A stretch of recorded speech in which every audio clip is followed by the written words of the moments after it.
बसपा के हाथी ने चाल बदली तो बदल जाएंगे लोकसभा चुनाव के समीकरण। दोबारा हो रही है बसपा के इंडिया गठबंधन में शामिल होने की चर्चा। जी हाँ साथियों, मैं सागर नानियर और आप देख रहे हैं प्रबुद्ध भारत टीवी। अगर आपने हमारे चैनल को अब तक सब्सक्राइब नहीं किया है तो कृपया हमारे चैनल को सब्सक्राइब करें और बेल आइकन को दबाकर ऑल पर क्लिक करें। साथ ही हमारी इस रिपोर्ट को अपने दोस्त परिवार और रिश्तेदारों में शेयर करना भी ना भूलें। साथ ही अगर हमारी इस रिपोर्ट को आप फेसबुक पर देख रहे हैं तो हमारे फेसबुक पेज को फॉलो जरूर करें।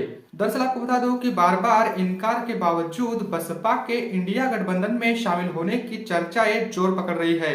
कांग्रेस, बसपा और सपा ने अगर साथ मिलकर चुनाव लड़ा तो सियासी मुकाबलों में नया मोड़ आएगा।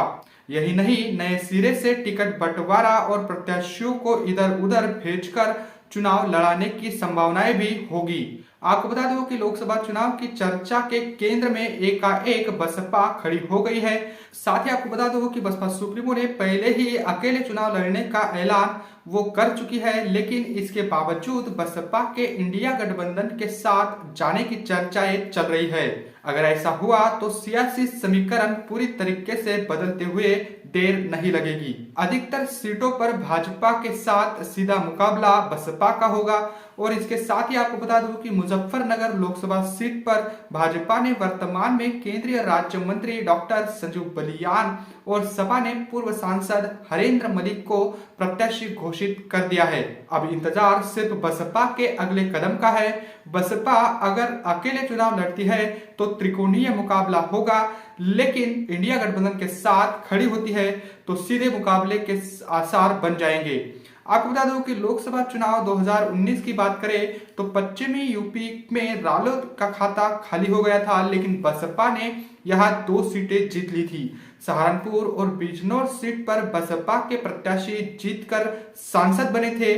और इसके साथ ही एक बात और आपको बता दूं कि मुजफ्फरनगर लोकसभा सीट पर दलित, मुस्लिम एवं अन्य मतों का भी मजबूत समीकरण है। साल 2009 में भाजपा और रालोद ने साथ मिलकर चुनाव लड़ा था, फिर भी बसपा से चुनाव लड़े कादिर राणा ने यहां पर जीत हासिल की थी, यानी मुजफ्फरनगर सीट पर बसपा के कैंडिडेट ने जीत हासिल की थी। तो इस प्रकार से जो है वातावरण तैयार हो रहा है। बसपा की चाल पर सबकी नजर है और ऐसे में बसपा अगर गठबंधन में आती है तो तब फिर भाजपा की मुश्किलें बढ़ सकती है। लेकिन आपको बता दूं कि बसपा सुप्रीमो ने अकेले ही अपने बलबूते पर चुनाव लड़ने की जो बात है वो काफी पहले कर दी है। और ऐसे में फिर से ये चर्चा सोशल मीडिया और मेन स्ट्रीम के मीडिया में चल रही है कि बसपा मतलब इंडिया गठबंधन में शामिल होने वाली है। चर्चा तो यहां तक है कि बसपा सुप्रीमो की बातचीत सोनिया गांधी से भी चल रही है, लेकिन इन अफवाहों पर ज्यादा भरोसा ना करने की बात भी बसपा सुप्रीमो ने कही है। बसपा सुप्रीमो ने साफ तौर पर कहा कि बसपा को अपने समाज के लोगों का हित सर्वोपरि है और इसलिए ही बसपा अकेले ही अपने बलबूते पर यह चुनाव लड़ेगी। आपको बता दूं कि बसपा का एकाएक बीच में आना, बसपा के ऊपर मतलब आरोप लगना और बसपा की चर्चा होना ये बताती है कि बसपा की प्रासंगिकता कितनी बड़ी है और कितनी महत्वपूर्ण है। ऐसे में आपको बता दूं कि बसपा की ओर सभी की नजरें बनी हुई हैं। बसपा के हर एक कदम पर, बसपा के हाथी की चाल पर सबकी नजर है कि बसपा मतलब आखिरी वक्त पर क्या करेगी। आपको बता दूं कि बसपा सुप्रीमो एक मंजी हुई खिलाड़ी है।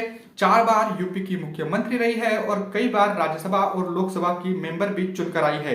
तो ऐसे में बसपा सुप्रीमो को कम आंकना ये मतलब मूर्खता होगी। और ऐसे में भाजपा, कांग्रेस और अन्य दल भी जो बसपा के इधर बसपा की ओर नजर बनाए हुए हैं और बसपा की जो चाल है इस पर विरोधी दलों की बारीक नजरें भी है। आपको बता दो कि बसपा ने तो वैसे अकेले ही अपने बलबूते पर चुनाव लड़ने की बात कही है, लेकिन राजनीति में जो है वो कोई भी चीज स्थायी नहीं होती है, कभी भी बदल हो सकते हैं। तो ऐसे में आपको बता दूं कि तेलंगाना से भी एक खबर बीच में निकल कर आई 2 दिन पहले कि वहां पर तेलंगाना की जो पूर्व मुख्यमंत्री है के चंद्रशेखर राव, उनकी पार्टी बीआरएस से भी बसपा गठबंधन कर सकती है, ऐसी खबरें चल रही थी। यानी संभावनाएं तो बनी हुई है कि बसपा ऐन वक्त पर क्या करेगी और क्या बसपा का निर्णय होगा। वैसे बसपा का निर्णय फिलहाल के लिए अकेले अपने बलबूते पर यानी एकला चलो की नीति पर ही वो चुनाव लड़ रही है, लेकिन संभावनाएं बनी हुई है। बसपा की अगर बात करें, अलग अलग राज्यों में बसपा ने चुनाव लड़े हैं, लेकिन बसपा के ऊपर भाजपा की बी टीम होने के भी आरोप लगते रहते हैं। लेकिन ये आरोप अगर हम देखें तो मतलब एक झूठ के आधार पर ही बनाए हुए ये आरोप है, क्योंकि अगर ऐसा होता तो बसपा ना ही मध्य प्रदेश, छत्तीसगढ़, तेलंगाना और राजस्थान में पिछले हुए विधानसभा के चुनाव लड़ती। इसके पहले भी मध्य प्रदेश और राजस्थान में बसपा ने भाजपा को रोकने के लिए कांग्रेस का भी समर्थन कई बार किया है गवर्नमेंट बनाने के लिए। तो ऐसे में बसपा पर भाजपा की बी टीम होने का जो आरोप विरोधी दल लगाते हैं ये बेबुनियादी है, ऐसा मुझे भी लगता है। फिलहाल ये बड़ी खबर है कि बसपा की जो चाल है इस पर सबकी नजरें जमी हुई है और बसपा की ओर अपनी नजरें लगाकर बैठे हुए हैं। तो ऐसे में बसपा सुप्रीमो का ऐन वक्त पर क्या निर्णय आएगा, बसपा क्या इंडिया गठबंधन के साथ जाएगी और जाएगी तो कितने सीट बसपा को मिलेगी, और खाली यूपी में ही या फिर अलग अलग राज्यों में भी गठबंधन होगा, ये तमाम सारे सवाल अब लोगों के बीच से उठ रहे हैं। कई सारे लोग बसपा की आस बनाए हुए हैं कि बसपा इंडिया गठबंधन में शामिल होगी, लेकिन बसपा ने पहले ही क्लियर कर दिया है कि वो अपने लोगों के हित को सर्वोपरि रखती है और इसीलिए बसपा अकेले ही अपने बलबूते पर चुनाव लड़ेगी। क्योंकि बसपा का गठबंधन का जो इतिहास है वो काफी अच्छा नहीं है, क्योंकि बसपा के जो लोग हैं, बसपा का जो वोटर है, इसका वोट तो ट्रांसफर अलग अलग पार्टियों को हो जाता है, लेकिन अलग अलग पार्टियों के वोट बसपा को शिफ्ट नहीं होते, ट्रांसफर नहीं होते। ऐसे में बसपा सुप्रीमो ने स्पष्ट कर दिया है कि वो अकेले ही अपने बलबूते पर चुनाव लड़ेगी।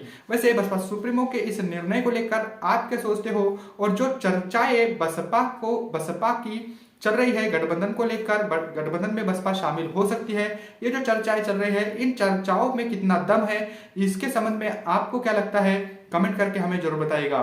साथ ही ये भी बताइए कि अगर बसपा इंडिया गठबंधन के साथ जाती है तो क्या बड़े फेरबदल होंगे, और इसके साथ ही अलग अलग राज्यों में जो क्षेत्रीय दल है इनके साथ भी बसपा गठबंधन कर सकती है क्या, इसके संबंध में भी आपको क्या लगता है, कमेंट करके हमें जरूर बताइएगा। बने रहे प्रबुद्ध भारत टीवी के साथ, मिलते हैं अगली रिपोर्ट में, तब तक के लिए जय भीम, जय भारत।